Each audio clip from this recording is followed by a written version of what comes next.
प्यारे बच्चों, आज हम पाठ 14 लोकगीत पढ़ेंगे। लोकगीत क्या होते हैं?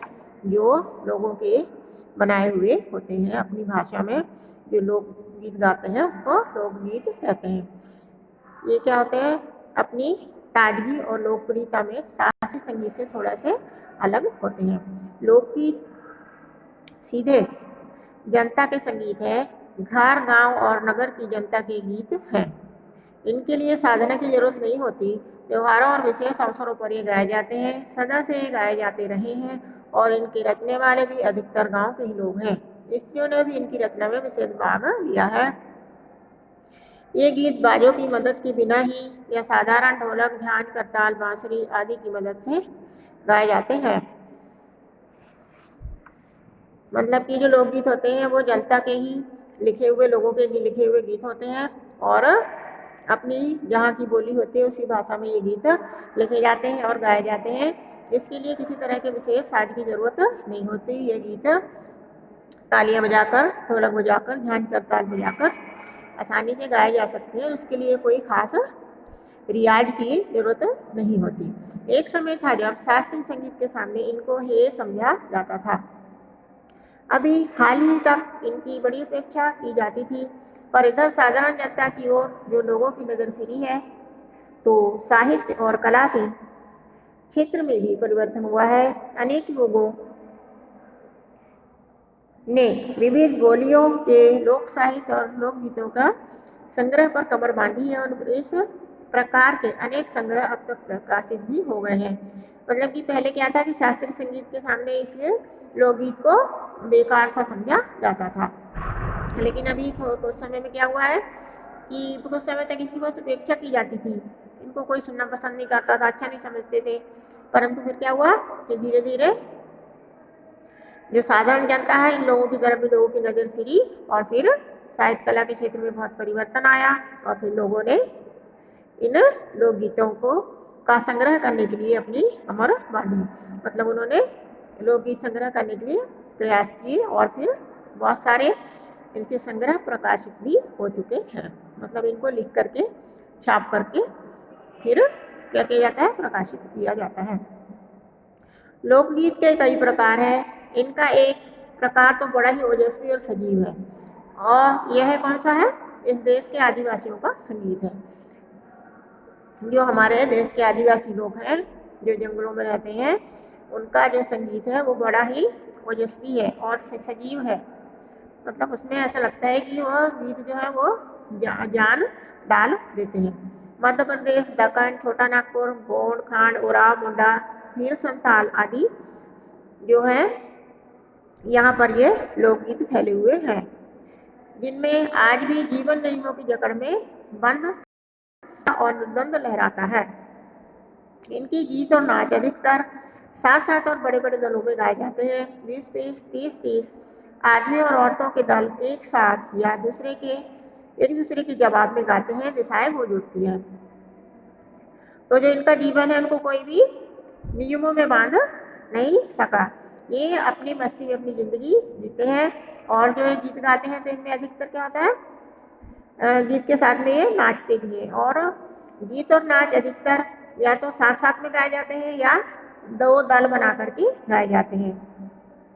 20-20, 30-30 आदमी और औरतों के जो झुंड होते हैं, दल होते हैं, वो एक साथ गीत गाते हैं या फिर दो दल बनाकर गाते हैं। मतलब कि पहला गीत गाता है, दूसरा फिर उसका जवाब देता है।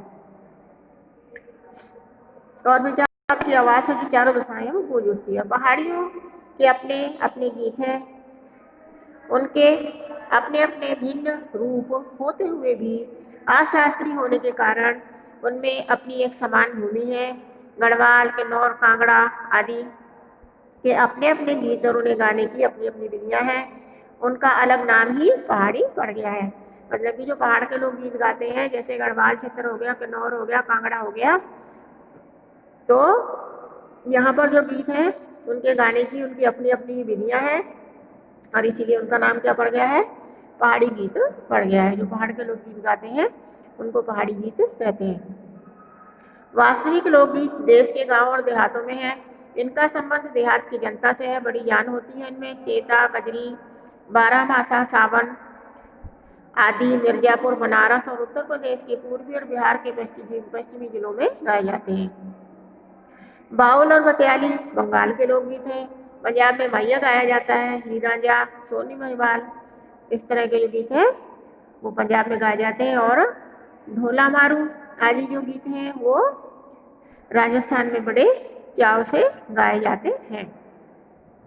इन देहाती गीतों के रचयिता पूरी कल्पना को इतना मान न देकर अपने गीतों के विषय रोजमर्रा के बहते जीवन से लेते हैं, जिससे वे सीधे मर्म को छू लेते हैं। उनके राग भी साधारणतः पीलू, सारंग, दुर्गा, सावन, सोरठ आदि हैं। कहरवा, बिरहा, धोबी और देहात में बहुत गाए जाते हैं और बड़ी भीड़ आकर्षित करते हैं। मतलब कि जो देहात के लोग हैं, गांव के लोग हैं, जो उनके लोकगीत होते हैं वो एक कल्पना नहीं होती, वो अपने रोजा जो जीवन है उसमें से ही वो क्या कर लेते हैं, गीत बना लेते हैं। और जिनके गीत होते हैं वो सीधे दिल को छूते हैं। और ये गीत जो होते हैं ये देहात में गाए जाते हैं और बड़ी भीड़ इकट्ठी करते हैं। इनकी भाषा के संबंध में कहा जा चुका है कि ये सभी लोकगीत गांव और इलाकों की बोलियों में गाए जाते हैं। इस कारण वे आयतकार और अलंकार होते हैं। राग तो इन गीतों के आकर्षक होते ही है। इनकी समझी जा सकने वाली भाषा भी इनकी सफलता का कारण है। इनकी भाषा के संबंध में क्या कहा जा चुका है कि जो लोकगीत है वो गांव की बोलियों में ही गाए जाते हैं। जहाँ पर जो जिस इलाके में जो बोली जाती है उसी बोली पर ये गीत गाए जाते हैं। जैसे पंजाब में पंजाबी गीत और बंगाल में बंगाली, राजस्थान में राजस्थानी, इस तरह से वो अपनी अपनी भाषा में गीत गाते हैं। इसी तरह में इसीलिए वो गीत सफल है क्योंकि वो वहाँ के लोगों को अच्छी तरह से समझ में आते हैं। भोजपुरी में करीब 30-40 वर्षों से विदेशिया का प्रचार हुआ है। गाने वालों के अनेक समूह इन्हें गाते हुए देहात में फिरते हैं। उधर के जिलों में विशेषकर बिहार में विदेशिया से बढ़कर दूसरे गाने लोकप्रिय नहीं हैं। इन गीतों में अधिकतर रसिक प्रियों और प्रियाओं की बात रहती है। परदेसी प्रेमी की और इनसे करुणा और विरह का रस बरसता है। भोजपुरी में करीब 30-40 वर्षों से क्या हुआ है, भोजपुरी जो भाषा है वहाँ पर विदेशिया जो गीत है उसका बहुत प्रचार हुआ है और इस गीत को लोग गांव में गाते फिरते हैं। और इसके अलावा यहाँ पर कोई दूसरे गाने लोकप्रिय नहीं है। जंगल की जातियों आदि के गीत दल गीत होते हैं जो अधिकतर बिरहा आदि में गाए जाते हैं। पुरुष एक ओर और स्त्रियां दूसरी ओर एक दूसरे के जवाब में दल बांधकर गीत गाते हैं और दिशाएं गुंजा देते हैं। पर इधर कुछ काल से इस प्रकार के दलीय गायन का ह्रास हुआ है। जो जंगली जातियों के लोग हैं वो क्या करते हैं, दल बांधकर मतलब कि इकट्ठे होकर के गीत गाते हैं। एक तरफ पुरुष होते हैं, एक तरफ स्त्रियां होती हैं और वे एक दूसरे को सवाल जवाब करते हुए गीत गाते हैं और चारों दिशाओं को गुंजा देते हैं क्योंकि इनकी जो आवाज़ होती है बहुत ही बुलंद होती है। एक दूसरे प्रकार के बड़े लोकप्रिय गाने आला के हैं। ये आला गीत जो है वो बुंदेलखंड में गाए जाते हैं। आरंभ तो इसका चंदेल राजाओं के राजकवि जगनिक से माना जाता है जिसने आलाउद्दीन की वीरता का अपने महाकाव्य में बखान किया। पर निश्चय ही उसके छंद को लेकर जनबोली में उसके विषय को दूसरे देहाती कवियों ने भी समय समय पर अपने गीतों में उतारा और ये गीत हमारे गांव में आज भी बहुत प्रेम से गाए जाते हैं। इन्हें गाने वाले गांव ढोलक लिए फिरते हैं और गीत गाते हैं। इसी की सीमा पर उन गीतों का भी स्थान है जिन्हें नट रस्सियों पर खेल करते हुए गाते हैं। अधिकतर ये गद्य पद्यात्मक हैं और इनमें इनके अपने बोल हैं। बुंदेलखंड में बुंदेलखंडी गीत गाए जाते हैं और इनको लोग बहुत प्रेम से सुनते हैं। ये जो लोग हैं यहाँ के गांव में ढोलक लेकर फिरते हैं और गीत गाते रहते हैं। अनंत संख्या अपने देश में स्त्रियों के गीतों की है। जो हमारे देश में बहुत सारे गीत कौन से स्त्रियों के गीतों के हैं जो स्त्रियां गाती हैं। तो ये गीत भी लोकगीत ही है पर अधिकतर इन्हें औरतें ही गाती है। ये है तो लोकगीत है परंतु इन्हें अक्सर औरतें ही गाती हैं और उनको सिरजती भी अधिकतर वही है, मतलब कि उनकी रचना भी वही करती है। वो गीत बनाती हैं और खुद ही गाती हैं। वैसे मर्द रचने वालों या गाने वालों की भी कमी नहीं है पर इन गीतों का संबंध विशेषतः स्त्रियों से ही है। जो मर्द होते हैं वो भी रचना करते हैं गीतों की और गाते भी हैं, परंतु इनका ज़्यादा संबंध कैसे होता है? स्त्रियों से ही होता है। इस दृष्टि से भारत इस दिशा में सभी देशों से भिन्न है। इस काम के लिए इस दृष्टि में क्या है कि जो भारत है वो सब दूसरे देशों से थोड़ा सा अलग है, भिन्न है।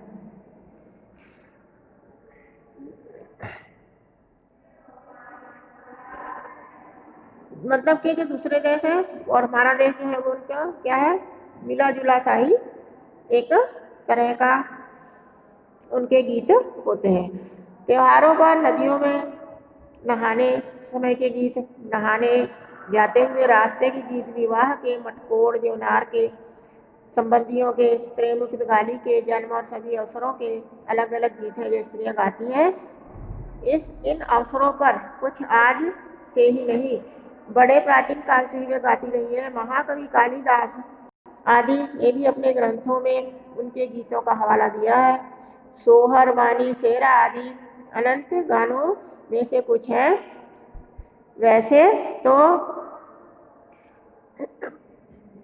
12 माह से पुरुषों के साथ नारियां भी गाती हैं। मतलब क्या है कि जो हमारे ब्याहों में गीत होते हैं, रास्ते में मतलब जब रास्ते नहाने जाने समय के, विवाह के, तो ये क्या है, सभी अलग अलग गीत हैं जिनको स्त्रियां गाती हैं और कई जगह पर स्त्री पुरुष दोनों मिलकर भी गाते हैं। एक विशेष प्रकार